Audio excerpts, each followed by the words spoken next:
जय हिंद एवरीवन। कैसे हैं आप लोग? क्या होंगे? मस्त होंगे। अरे ये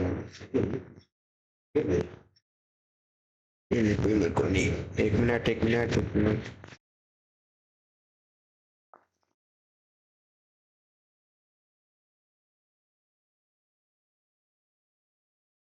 जय हिंद एवरीवन। कैसे हैं आप लोग? बढ़िया होंगे, मस्त होंगे और प्रॉपर तरीके से आप अपनी तैयारी को कंटिन्यू कर रहे होंगे। तो आज हमारा है इंडियन आर्मी क्लर्क का इंग्लिश का प्रैक्टिस सेट नंबर 2। हमने पहला प्रैक्टिस सेट कर लिया है और आज हमारा है प्रैक्टिस सेट नंबर 2, जिसमें हम लोग सारे क्वेश्चन कवर करते हैं। दैट्स पूरा एक एग्जाम की तरह से होता है, सारे क्वेश्चन, हर एक चीज। तो बहुत ही ईमानदारी से आपको चीज़ों को करना है ताकि ताकि आपको लगे कि हम एक एग्जाम पेपर को ही सॉल्व कर रहे हैं। ठीक है। डेली का वही है कि 25 क्वेश्चन रहने वाले हैं। टोटल 100 नंबर का आपका मॉक होने वाला है। एक क्वेश्चन 4 नंबर का है और निगेटिव मार्किंग नहीं है। और आपका टारगेट रहेगा 85 प्लस का। और सभी लोग अपना स्कोर जो है वो कमेंट में बताएंगे। ठीक है। तो ताकि मुझे भी लगे कि हाँ यार, जो मैं करा रहा हूँ उससे आपको बेनिफिट हो रहा है, आपका स्कोर बूस्ट हो रहा है। और जैसा मैं करा रहा हूँ पेपर हूबहू, मतलब ऐसा आपको इसी फॉर्मेट में देखने को मिलेगा। चलो फिर देखते हैं पहला क्वेश्चन। पहला क्वेश्चन है, कह रहा है each sentence is divided into 4 parts. One part of sentence contain an inner, indicate the part which has the inner. कह रहा है कि इस सेंटेंस के 4 पार्ट हैं, उनमें से एक पार्ट में इनर है, उस पार्ट को इंडिकेट करना है। चलो पढ़ते हैं। India needs a value education system who will inculcate values among the students and enrich their personalities। यहाँ पे किस पार्ट में गलती है? तो India needs a value education system. ठीक है, पहले आप लोग करेंगे एंड देन मैं तो बताऊंगा ही। ठीक है। अब यहाँ पे हु लगा हुआ है, ये हमारा होता है रिलेटिव प्रोनाउन। ठीक है। अब इसके पहले ये क्या है? ये हमारा है एंटीसीडेंट। ठीक है, क्लियर। लेकिन हु का प्रयोग हम कब करते हैं? जब हम किसी पर्सन की बात करते हैं, यानी कि हम जब किसी लिविंग थिंग्स की बात करते हैं तो वहां प्रयोग करते हैं, हम हु का प्रयोग करते हैं। लेकिन यहां बात कर रहा है education system and inculcate values की। ठीक है, यानी कि ये बात कैसी है? नॉन लिविंग बात हो रही है यहाँ पे। ठीक है, तो यहाँ पे हम हु की जगह पे प्रयोग करेंगे किसका? या तो आप विच का प्रयोग करिए या फिर प्रयोग करिए आप दैट का। तो यहाँ पे हो जाएगा that will inculcate values among the student and enrich the their personalities. ठीक है, तो यहाँ पे हु जगह पे हो जाएगा दैट या विच। तो ऑप्शन नंबर पहला हो जाएगा। क्लियर। क्योंकि हम देखो हु का प्रयोग करते हैं लिविंग थिंग के लिए। ठीक है, किसके लिए? लिविंग थिंग्स के लिए। और यहाँ पे तो बात हो रहा है नॉन लिविंग की, तो वहां प्रयोग करेंगे दैट या फिर विच का। ठीक है, चलो आगे देखते हैं। Question number second, fill in the blanks with the appropriate option। Peter is playing tennis blank Sunday. बहुत अच्छा क्वेश्चन है। Peter is playing tennis blank Sunday, इसमें क्या हो जाएगा? इसमें हो जाएगा ऑन। क्या हो जाएगा? ऑन। अच्छा, ऑन क्या होगा? देखो, जब हम डे की बात करते हैं तो वहां प्रयोग करते हैं ऑन का। जब हम लोग मंथ की बात करते हैं तो वहां प्रयोग करते हैं इनका। ठीक है, ये बात आपको याद रखनी है। ठीक है, क्लियर। इन जुलाई, इन जून, इन 2000 ईयर की बात करते हैं तो वहां पे इनका प्रयोग करते हैं, एंड डे की बात करते हैं तो फिर हम करते हैं ऑन का प्रयोग। तो हो जाएगा on Sunday. Option number third. आगे देखिए question number 4, fill in the blanks with the appropriate option. I have been waiting for you 7 o'clock। इसमें आपको भरना है सिंस, फॉर, एट, ऑन। तो क्या हो जाएगा? देखो, ये 7 o'clock कैसा टाइम है? ये हमारा टाइम है कैसा? पॉइंट ऑफ टाइम है। कैसा है? पॉइंट ऑफ टाइम, यानी कि इस टाइम को हम लोग देख सकते हैं, यानी कि ये टाइम कैसा है? निश्चित टाइम है, एक सर्टेन टाइम है। तो इसके साथ प्रयोग करते हैं हम लोग सिंस का। इसका करते हैं सिंस का, जैसे कि 7 o'clock।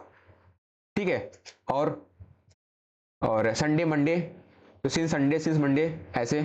ठीक है, अगर यही बात करें 7 hour, ठीक है, और 2 days, 5 month, ये सब चीज कैसी हैं? ये सिर्फ पीरियड ऑफ टाइम है। क्या है? पीरियड ऑफ टाइम, यानी कि टाइम अनिश्चित है। 7 घंटे, कौन से 7 घंटे? 2 दिन, कौन से 2 दिन? नहीं पता है। 5 महीने, कौन से 5 महीने? हमें कोई चीज क्या मतलब कोई भी टाइम सर्टेन नहीं है, सब अनसर्टेन है। तो वहां प्रयोग करेंगे हम लोग किसका? फॉर का। क्लियर? अगर टाइम सर्टेन है तो सिंस, अगर टाइम सर्टेन नहीं है, टाइम निश्चित नहीं है, तो करेंगे फॉर का प्रयोग। अब 7 o'clock कैसा है? ये हम टाइम जो है वॉच में अपनी घड़ी में देख सकते हैं, 7 बज रहे हैं। दैट्स यहाँ प्रयोग होगा सिंस का। ठीक है, तो option number first is the right answer. Clear? आगे देखिए, चूज द एंटोनियम ऑफ। अब बताना है आपको अपोजिट किसका? चिवेलियर्स। चिवालियर्स इसका मतलब होता है जो चीज कैसी हो? ब्रेव। ठीक है, ऐसा आदमी जो ब्रेव हो, गैलेंट हो, ठीक है, बोल्ड हो, यानी कि बहादुर हो। ठीक है, चिवेलियर्स। ठीक है ना, तो हो जाएगा। अब हमें बताना क्या है? एंटोनियम। तो ब्रेव तो होगा नहीं, तो हो जाएगा सिनोनिम। गैलेंट भी नहीं होगा, तो हो जाएगा कावर्ड। कावर्ड मतलब क्या होता है? जो आदमी कैसा हो? कायर हो, टिमिड हो। ठीक है, तो ऑप्शन नंबर 4 हो जाएगा। आगे देखिए, choose the सिनोनियम of the given word. अब आपको बताना है इसका सिनोनियम्स। इनिशिएट, इसका मतलब क्या होता है? इसका मतलब होता है किसी चीज का शुरुआत करना। ठीक है, बिगिन करना, स्टार्ट करना। एक मीनिंग आता है कमेंस। कमेंस का मतलब भी होता है किसी चीज की स्टार्टिंग करना। तो क्या हो जाएगा? लीड तो होगा नहीं, हो जाएगा बिगिन। क्या हो जाएगा? बिगिन, शुरुआत करना। अच्छा, गाइड क्या होता है? किसी चीज का मार्गदर्शक होता है। हम आपको गाइड कर रहे हैं तो यानी कि हम आपके क्या हैं? मार्गदर्शक हैं। इनलाइटन क्या होता है? किसी चीज को एजुकेट करना। ठीक है, किसी भी को एजुकेट करना, प्रकाशित करना, वो होता है इनलाइटन। क्लियर? आगे चले, चलिए क्वेश्चन नंबर 6 देखिए। Select the most appropriate antonym of the given word. अब बताना फिर से आपको क्या? अरे यार भाई, अब आपको बताना है फिर से क्या? एंटोनियम बताना है किसका? इंटरेस्टिंग का। अच्छा, इंटरेस्टिंग का मतलब होता क्या होता है? जो चीज कैसी हो? वेल बीइंग हो, यानी वो आपके क्या है? इंटरेस्ट में है, वेल बीइंग हो, या फिर लाइकिंग हो, आपको पसंद है वो चीज, लाइकिंग है।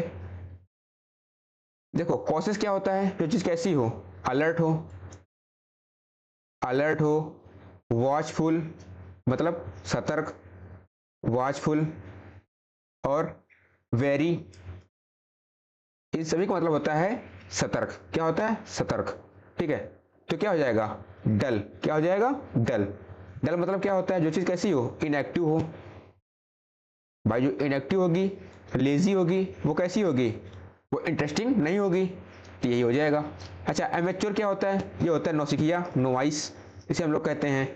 अच्छा, वर्सटाइल क्या होता है? ये होता है एक्सपीरियंस पर्सन, जिसे बहुत अनुभव होता है। That's experience person. ठीक है, एक्सपीरियंस हो जाएगा।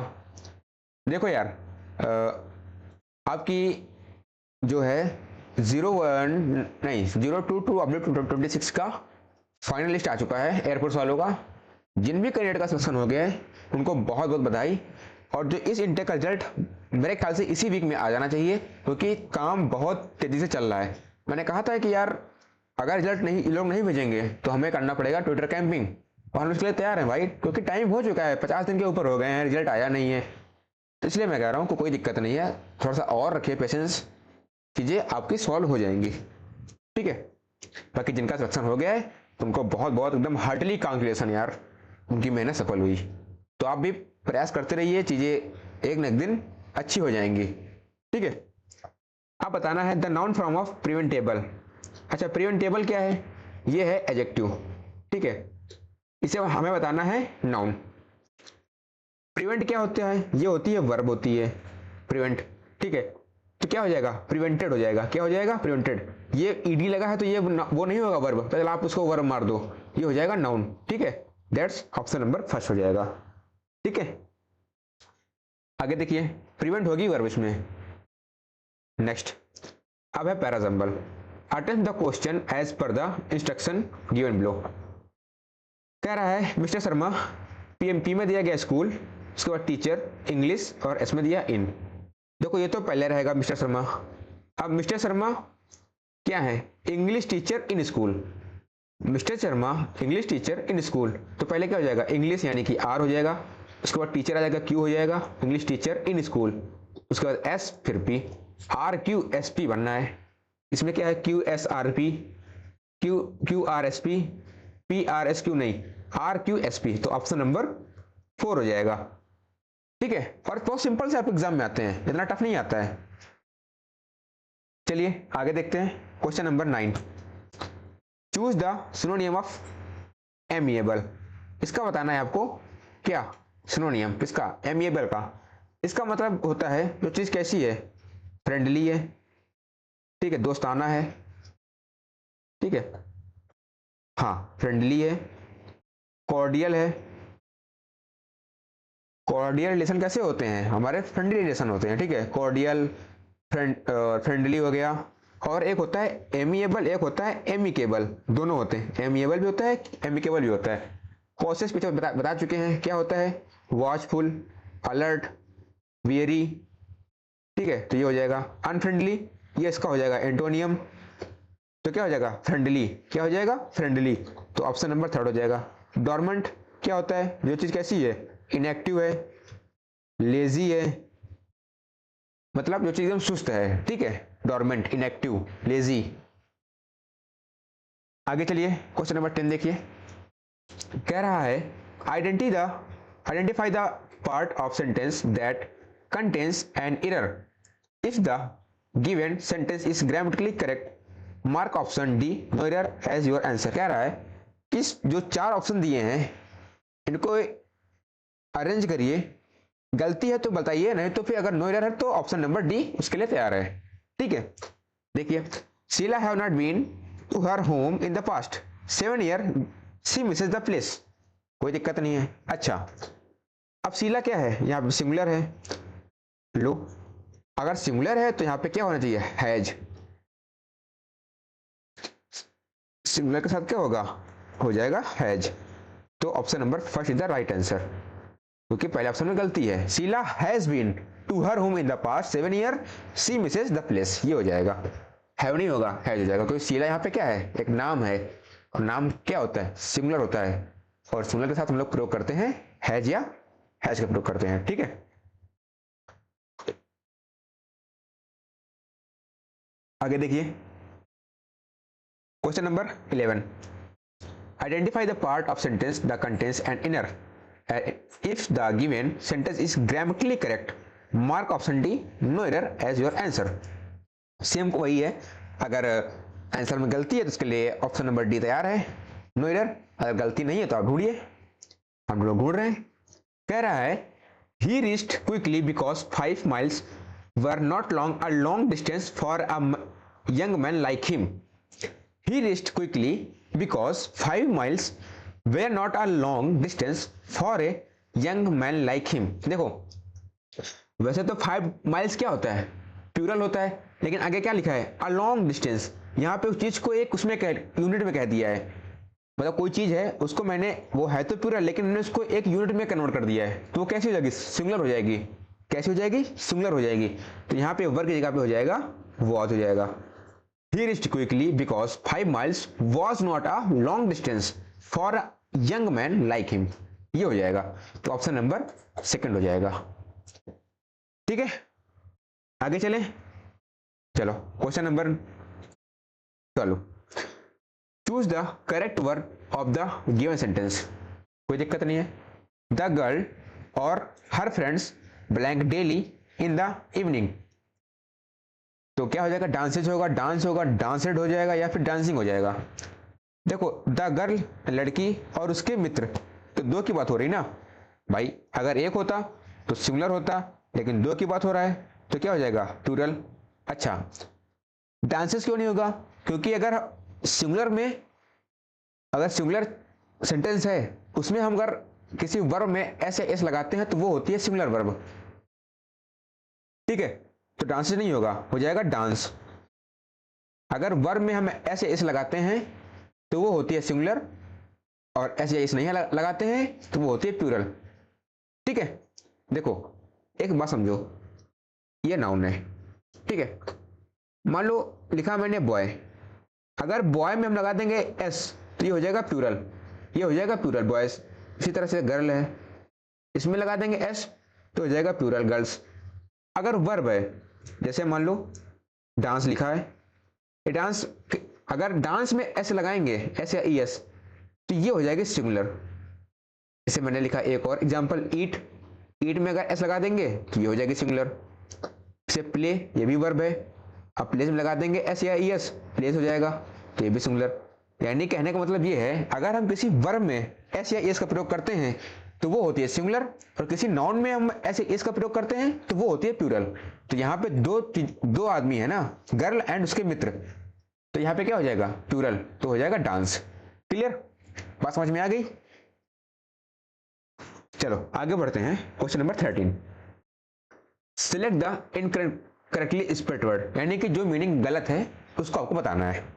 देखो टेंडेंसी लिखा हुआ है, आर्टिफिशियल, मैट्रिमोनी और सेंटेंस।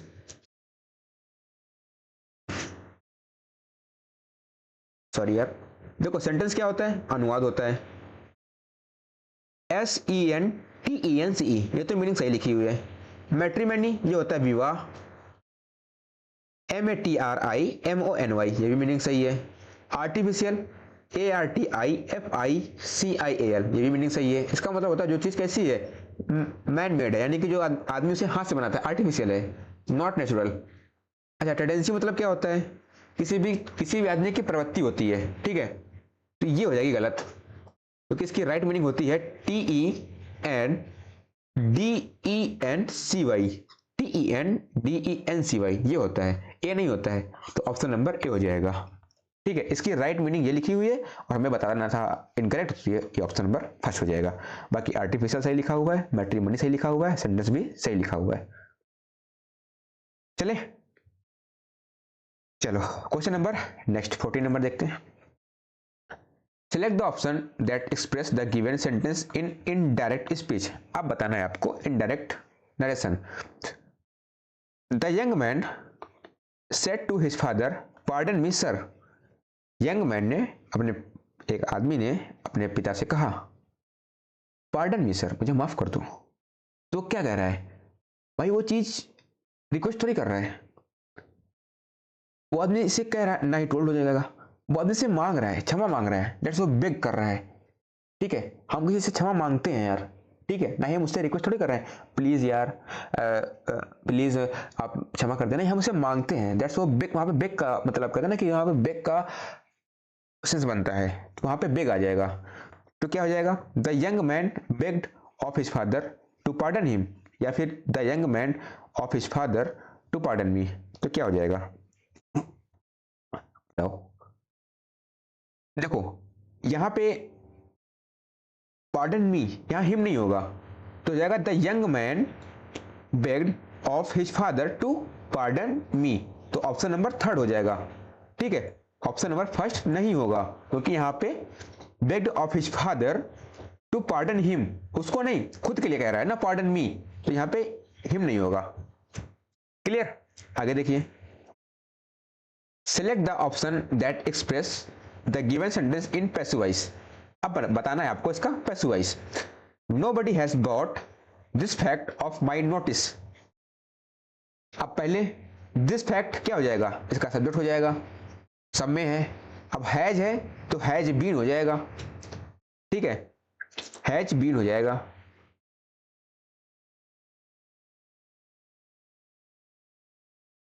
तो इसमें तो इज लगा हुआ है, इसमें हैड लगा, उसमें वाज है, तो क्या हो जाएगा, this fact has not been brought to my notice by anybody. तो option number 4 is the right answer. मैंने आपको कल भी कहा था, वॉइस एंड नरेशन दो से टॉपिक होते हैं जिनको अगर आप ऑप्शन एलिमिनेट करके करते हैं तो वो बहुत जल्दी हो जाते हैं और बहुत आसानी से हो जाते हैं। ठीक है, अगला देखिए। Select the correct active form. क्या बताना है आपको, एक्टिव बताना है, यानी इस बार पैसिव दिया हुआ है, हमें बताना क्या है, एक्टिव यानी कि उल्टा बताना है। जैसे how his problem will be fixed by you, कोई दिक्कत नहीं है, विल भी लगा हुआ है, इसके पहले का सेंटेंस आ जाएगा, तो जिस सेंटेंस में विल का ऑप्शन हो वही आंसर हो जाएगा। इसमें आर है, इसमें कोई वर्ब नहीं है, इसमें हिज है, कोई वर्ब नहीं है, तो किस मैंने कहा था ना, अगर सेंटेंस को बनाना है पैसिव तो एक कदम आगे बढ़िए, अगर उसको बनाना है एक्टिव तो एक कदम पीछे आइए। तो विल भी दिया हुआ है तो हमें विल में जानना है, तो किसमें, ऑप्शन नंबर 3 में है। मैंने कहा ना कि ऑप्शन अगर एलिमिनेट करेंगे, अगर आपको थोड़ा सा भी पता है उसके बारे में, रूल के बारे में, तो ऑप्शन एलिमिनेट करके देखिए, क्वेश्चन एकदम स्मूथली सॉल्व हो जाएगा, कोई दिक्कत नहीं होगा। इतना डीप आपके एग्जाम में नहीं आता है कि बहुत ज्यादा हमें फोकस करना पड़े, वो नहीं है। अगर थोड़ा सा पता है आपको तो ऑप्शन को एलिमिनेट करिए, एकदम आसानी से क्वेश्चन सॉल्व कर लेंगे। क्लियर, आगे चले। 17 नंबर देखिए, choose the word of the can substitute the given word of words. अब बताना है आपको one word, one who hates institution of marriage, यानी कि ऐसा आदमी जो मैरिज संस्थान से हेट करता हो, यानी उससे नफरत करता हो। तो कॉटी, पेंडेटिक, पॉलीगॉट या मिसोगैमिस्ट। तो क्या हो जाएगा, देखो गैमी का मतलब क्या होता है, शादी करना, और मिसो मतलब क्या होता है, हेट करना। तो क्या हो जाएगा, मिसोगैमिस्ट, ऑप्शन नंबर 4 हो जाएगा। क्लियर, आगे देखिए 18 number, select the most appropriate option to fill in the blanks. क्या बात है सर, क्या बात है, कितना अच्छा क्वेश्चन है। मैं कह रहा हूं कि यार इस रूल से आपको एग्जाम में हर बार, चाहे वो नेवी का हो, आर्मी का हो, क्वेश्चन बनता है। ठीक है,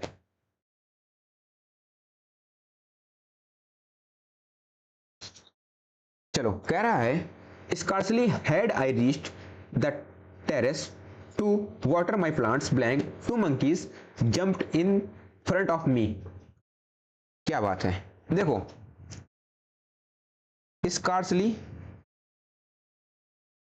हार्डली, बेयरली, इन सभी का जो पेयर बनता है वो बनता है व्हेन के साथ। किसके साथ, व्हेन के साथ। नो सूनर का पेयर बनता है देन के साथ।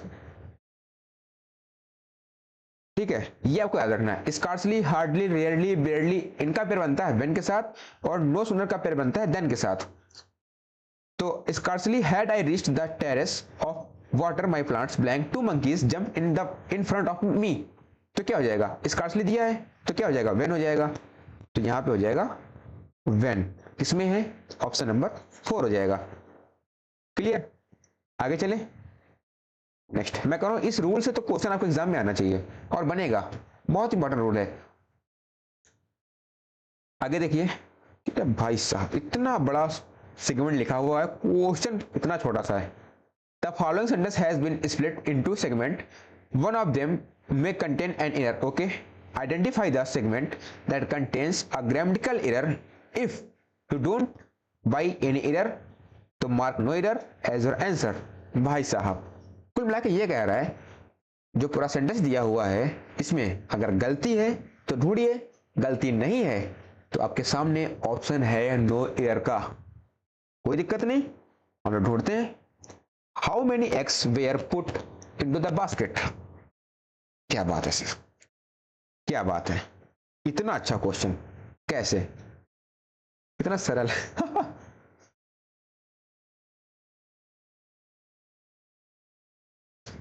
देखो हाउ मेनी क्या होता है, हाउ मेनी होता है, अच्छा एक होता है हाउ मेनी और एक होता है हाउ मच। ठीक है, अच्छा हाउ मेनी का प्रयोग करते हैं जब हम किसी भी चीज को काउंट कर सकते हैं। ठीक, वो चीज कैसी है, काउंटेबल है, तो वहां प्रयोग करते हैं हाउ मेनी का। अगर वो चीज अनकाउंटेबल है, यानी हम उस चीज को काउंट नहीं कर सकते हैं, तो वहां प्रयोग करते हैं हम लोग हाउ मच का। जैसे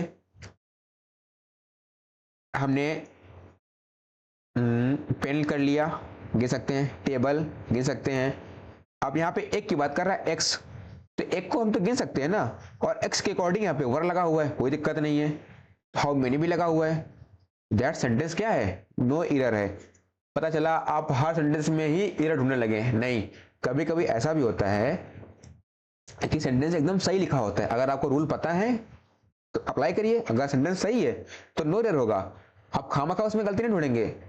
अगर यहाँ पे वाटर होता, मिल्क होता, तो क्या होता, हाउ मच हो जाता। अगर हम वहां पे चीज अगर है, अगर उसको गिन सकते हैं तो वो दैट्स हाउ मेनी हो जाएगा। अगर उसको नहीं गिन सकते हैं तो वो हाउ मच हो जाएगा। ठीक है, चलो आगे बढ़ते हैं। Question number 20, select the correct direct form of the given sentence. देखो एक बार मैंने आपको सीधा कराया, अब आपको उल्टा करना है। सेम काम, Rohan asked me if Rohit still cried. अब इफ लगा है तो सेंटेंस हमारा कैसा होगा, इंट्रोगेटिव। कैसा होगा, इंट्रोगेटिव हमारा होगा इनडायरेक्ट फॉर्म। ठीक है, कोई दिक्कत नहीं है, कर लेंगे। अच्छा, आस लगा है यानी कि यहाँ पे क्या हो जाएगा, सेट टू हो जाएगा। चलो बढ़ते हैं आगे सर, देखते हैं इसमें क्या घमासान कर रखा है। अच्छा देखो, Rohan said to me did, या डिड कैसे हो सकता है, डिड कैसे हो सकता है। एक कदम पीछे आएंगे ना हम लोग, यहाँ पे डू है तो डस होना चाहिए, तो ये तो होगा नहीं। अच्छा, रोहन सेज तो होगा नहीं, यहाँ डस तो लगा हुआ है लेकिन सेज यहाँ पे है। अगला, Rohan said to me does Rohit still cry. ठीक है, Rohan said to me has Rohit, यार हैज क्यों होगा, यहाँ पे कहीं पर हैड का प्रयोग किया गया, नहीं किया गया, तो यानी कि सेंटेंस कैसा होगा, प्रेजेंट में आएगा। प्रेजेंट का इंडेफिनिट होगा, ये भी नहीं होगा, तो हो जाएगा Rohan said to me does. Does क्यों लगा हुआ है, क्योंकि रोहित हमारा कैसा है, सिमिलर है, इसके अकॉर्डिंग डज सही है। स्टिल क्राई, कोई दिक्कत नहीं है, तो option number third is the right answer, कोई दिक्कत नहीं।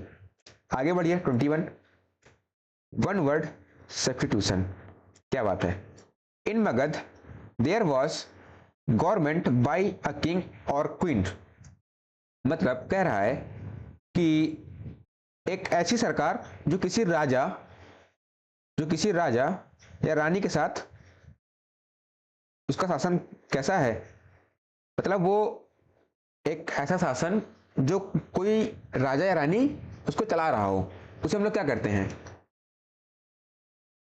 डेमोक्रेटिक, मोनार्की, प्लूटोक्रेसी या ऑटोक्रेसी।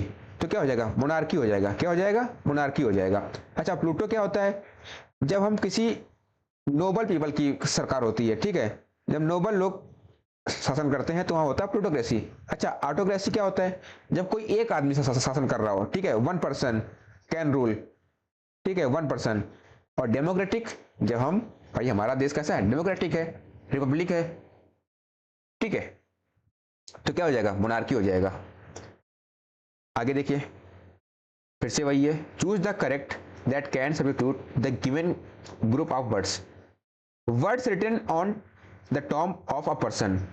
क्या बात है, मतलब मान लो एक कब्र, मान लो किसी आदमी की क्या लिखी हुई है, ये एक कब्र है, ठीक है, इसकी एक टॉम्ब है, ठीक है, और यहाँ पे एक लगी हुई है, एक वो नहीं लिखी होती है कि आदमी ऐसा था, ऐसे मरा है, इसकी डेट कब कब ये मरा था। तो जो यहाँ पे लिखा होता है इसके बारे में, उसकी टॉम्ब यानी कि उसकी, कहते हैं ना टॉम्ब को क्या बोलते हैं हिंदी में, उसकी समाधि पर, हाँ, उसकी समाधि पर लिखे शब्दों को हम लोग क्या कहते हैं, मैन्युस्क्रिप्ट नहीं, इंस्क्रिप्शन नहीं, उसे हम लोग कहते हैं एपिटैफ। क्या कहते हैं, एपिटैफ। ऑप्शन नंबर थर्ड हो जाएगा, किसी भी आदमी की समाधि पर लिखे शब्द को कहते हैं एपिटैफ। ठीक है, आगे देखिए, select the most appropriate meaning of the given idiom. क्या बात है, to keeps one temper, to keeps once temper, इसका मतलब क्या है, इसका मतलब क्या है, अपने मन को शांत करना, अपने मन को शांत करना। तो क्या हो जाएगा, टू बिकम हंग्री, भूखा होना नहीं, to be in good mood. क्या हो जाएगा, to be in good mood, option number second. ठीक है, आगे चले 24, select the most appropriate meaning of the given idiom. फिर से बताना, बहुत इंपॉर्टेंट है यार, एक ये मीनिंग इंपॉर्टेंट है और इसके पीछे वाला भी, ये दोनों इंपॉर्टेंट है इडियम। और मैं आपको जो क्वेश्चन इंपॉर्टेंट है वही करा रहा हूँ, इसमें यानी कि फर्जी क्वेश्चन उठा लाए और बहुत सरल हो, बहुत कठिन भी हो, मॉडरेट लेवल एकदम करा रहा हूँ जो आपके एग्जाम में आने वाला है, जो पूछा जाता है। ठीक है, to have an axe to grind, इसका मतलब होता है अपना उल्लू सीधा करना। क्या होता है? अपना उल्लू सीधा करना, मतलब अपना काम बनता बाहर जाए जनता, अपना काम हो गया बस बात खत्म। तो क्या हो जाएगा? To private in to serve, to fail to arouse interest, ये तो होगा नहीं। टू हैव नो रिजल्ट, नहीं। To work for both side, नहीं, बोथ साइड कहाँ होगा, वो सिर्फ अपने लिए काम कर रहा है, that's a private end of serve, मतलब वो एकदम प्राइवेट है। ठीक है, तो ऑप्शन नंबर फर्स्ट हो जाएगा। अपना काम कर लिया, बात खत्म, हमें किसी से मतलब नहीं है। To have an axe to grind, इसका मतलब यही होता है। आगे देखिए 25, choose the correct article of the given sentence. Rohan is blank intelligent son of blank poor farmer. कितना अच्छा क्वेश्चन है यार। देखो, रोहन इज इंटेलिजेंट, मतलब यहां पे किसका साउंड हो रहा है? ई, मतलब ये कैसा है?